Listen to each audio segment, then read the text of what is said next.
So we're going to start by just unbolting it with the Phillips screwdriver so that we can theoretically just replace this filter. So hopefully I have a Phillips screwdriver in here, which I don't think I put one in here yet. There we go. This is a number 2.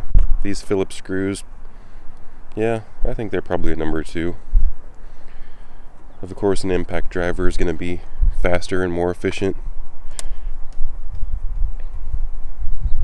We might talk about how to get this off as well. We'll see how far we get. Someone had already broken this clip connector, and the one I'm talking about is for the mass airflow sensor. You'll see this tab is missing, so it will hold itself on, but my tip is to get a little pick under there and pop it open so you don't break that. But that's also for maybe another video, or just watch my other videos.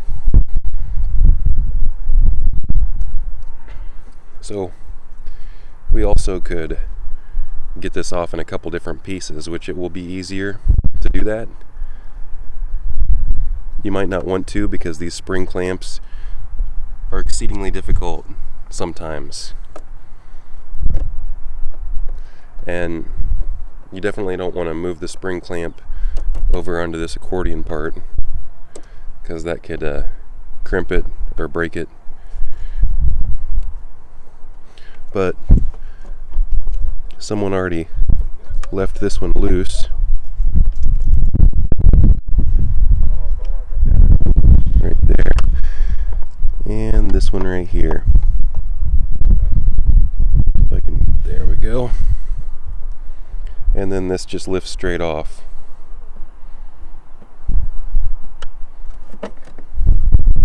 See how dirty it is. Oh, forgot one.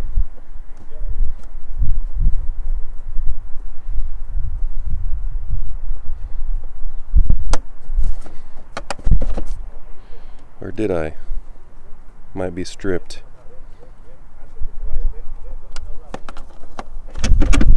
Yep, that one's stripped, so I have to hold up on it and unscrew it.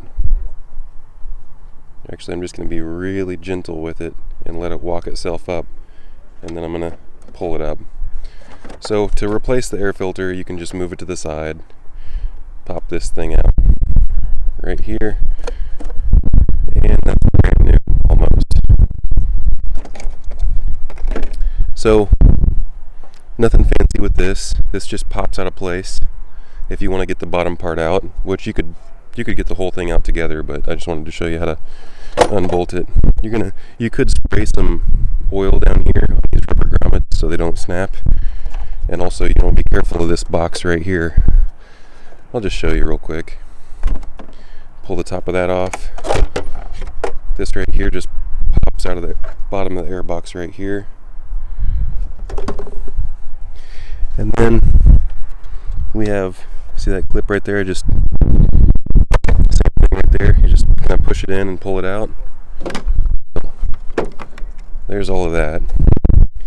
And then you got to be careful of this plastic nibble right here, because that can just break right off.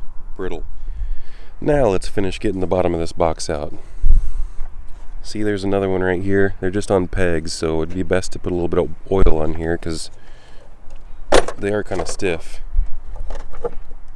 And you want to pull up and not really put sideways force on it. But now this whole thing comes out of the way. You got a lot of more room for activities. If you wanted to get this battery box out of the way, then you got more of these little clip deals, so you can just push in, pull out. You gotta find the clips before you yank on it. We could get that spring clip off on both sides, but you can kind of fight with that as well. So another thing you can do is you can just unscrew it right here. And those are going to be Phillips screwdrivers as well. Phillips screws, rather. And I kept it in my pocket here, I was looking for it. So the easiest way would be just to unscrew it right here so you don't have to mess with those clamps.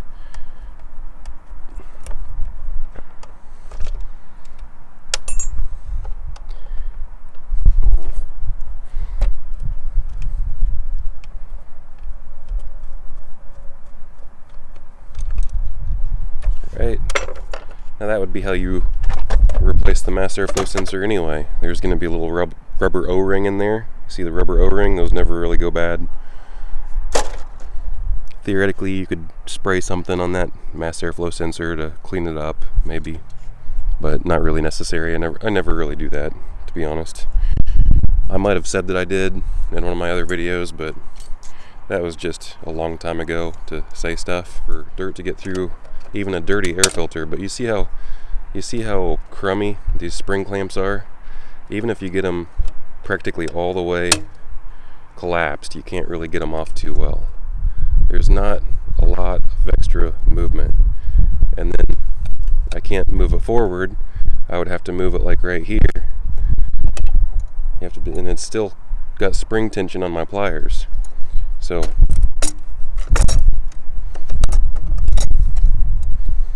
you would typically want to maybe spray some oil on here and then get your pick in there and get that off. Alright, now it's not necessary to get any of this loose anyway. We can just come back here to our T30. There's a T30 back here, see?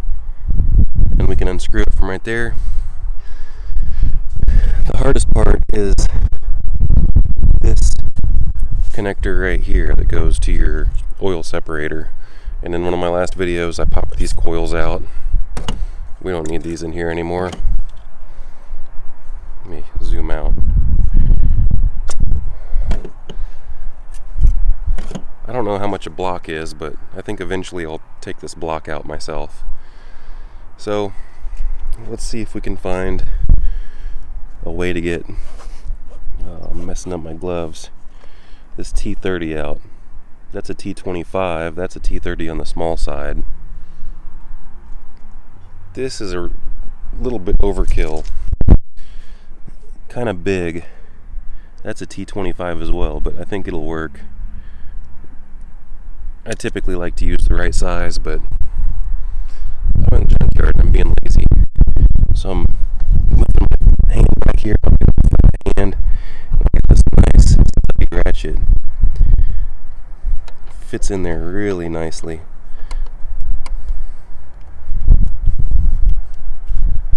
See that screw is not in there very tight because it's just going in there to hold down a plastic pipe.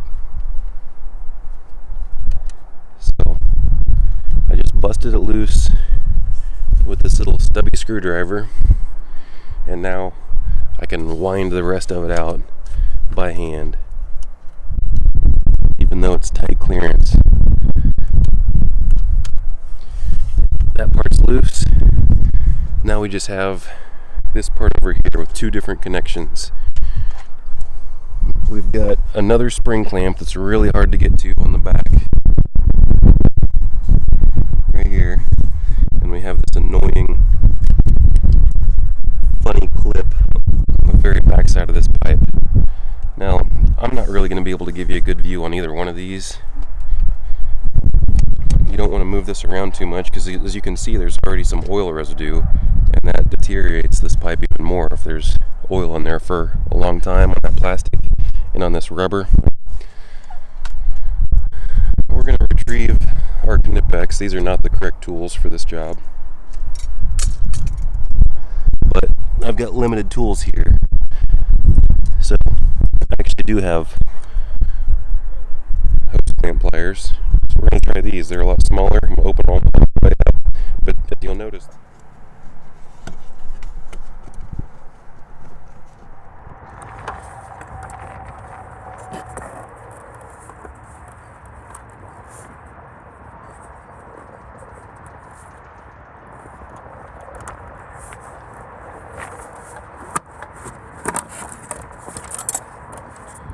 you see I got this one off, and now I'm going to be careful with this one, but I have a lot more room to get to this. And it's just these triggers on the side, on this one right here on the top and on the bottom. I can see the top one really easily. So let's see, what do we got handy here? My favorite hose pick. This profile right here. Use this thing for everything. It's a little bit big and bulky for this application, but Just gonna kind of open it up on the top a little bit, and hopefully it stays past its little trigger. And then I'm gonna move it down here on the bottom side.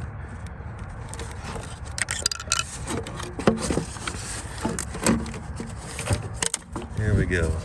See that? Just kind of didn't even break anything. You just kind of move it past its trigger on one side, move it past its trigger, and I did that with one hand, folks. I'm holding the camera with this other hand, see? So, we got this hose out of the way. Now, you don't need to take any of this stuff out of the way. I'm just taking stuff apart. Now we're gonna get to this high pressure fuel pump. You would not use these hose clamp pliers for something like this.